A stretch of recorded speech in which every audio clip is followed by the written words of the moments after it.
Welcome to fantasy stories. गांव था। उस गांव में एक औरत अपने शोहर के साथ रहती थी। दोनों को औलाद की ख्वाहिश थी और दोनों अल्लाह से दुआ करते थे। कुछ वक्त गुजरने के बाद औरत माँ बनने वाली थी और दोनों बहुत खुश थे।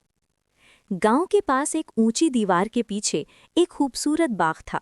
उस बाग में तरह तरह के पौधे, फूल और जड़ी बूटियां उगती थीं, और वो बाग एक जादूगरनी का था जो बहुत सख्त दिल और गुस्से वाली थी। हामला औरत अक्सर उस बाग को देखती रहती थी। एक दिन उसकी नज़र बाग में सब्ज पत्ते रिपुंजल पर पड़ी और उसे वो खाने की बहुत ख्वाहिश हुई।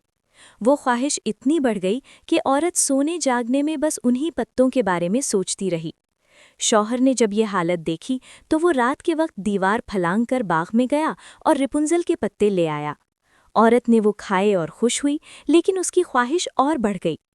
शौहर दोबारा गया तो इस दफ़ा जादूगरनी ने उसे पकड़ लिया। उसने कहा, तुमने मेरे बाग से चोरी की है, इसकी सज़ा मिलेगी। शौहर ने मुआफ़ी मांगी और सब हकीकत बताई कि उसकी बीवी हामिला है और रिपुंजल के बगैर रह नहीं सकती। जादूगरनी ने कहा, ठीक है, मैं तुम्हें मुआफ़ करती हूँ, मगर शर्त यह है कि जब बच्चा पैदा हो तो मुझे दे देना।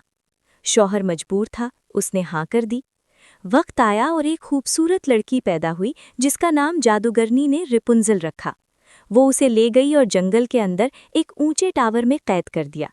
उस टावर का कोई दरवाज़ा ना था, सिर्फ ऊपर एक खिड़की थी। रिपुंजल के लंबे सुनहरी बाल थे जो ज़मीन तक लटकते थे। जब भी जादूगरनी को टावर में जाना होता, वो नीचे खड़े होकर कहती, रिपुंजल, रिपुंजल, अपने सुनहरी बाल नीचे लटकाओ। रिपुंजल अपने बाल नीचे छोड़ देती और जादूगरनी उन बालों के जरिए ऊपर चढ़ जाती। एक दिन एक शहजादा शिकार करते करते इस जंगल में आ गया। उसने टावर से एक मीठी आवाज़ सुनी। वो आवाज़ रिपुंजल की थी। शहजादा रोज़ वहाँ आने लगा और आवाज़ सुनता रहा। एक दिन उसने देखा कि जादूगरनी आई और उसी तरह बालों पर चढ़ गई। शहजादे ने वो अल्फाज याद कर लिए। अगले दिन वो टावर के नीचे खड़ा हुआ और बोला, रिपुंजल, रिपुंजल, अपने सुनहरी बाल नीचे लटकाओ।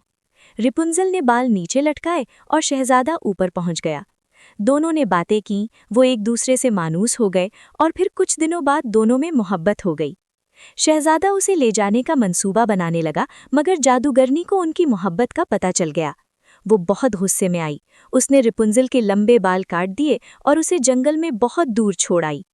जब शहजादा आया और उसने वही अल्फाज कहे तो जादूगरनी ने रिपुंजल की कटी हुई चोटी नीचे लटकाई। शहजादा ऊपर चला गया, मगर वहां जादूगरनी थी। उसने शहजादे को धक्का दे दिया। वो नीचे कांटों में गिरा और उसकी बीनाई चली गई। वो अंधा जंगल में भटकता रहा।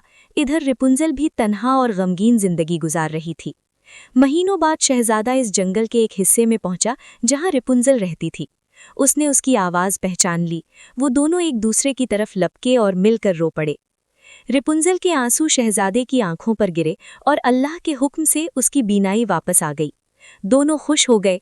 फिर वो अपने मुल्क वापस गए, वहां शादी हुई और दोनों हमेशा खुश रहे। जादूगरनी दोबारा कभी नजर न आई।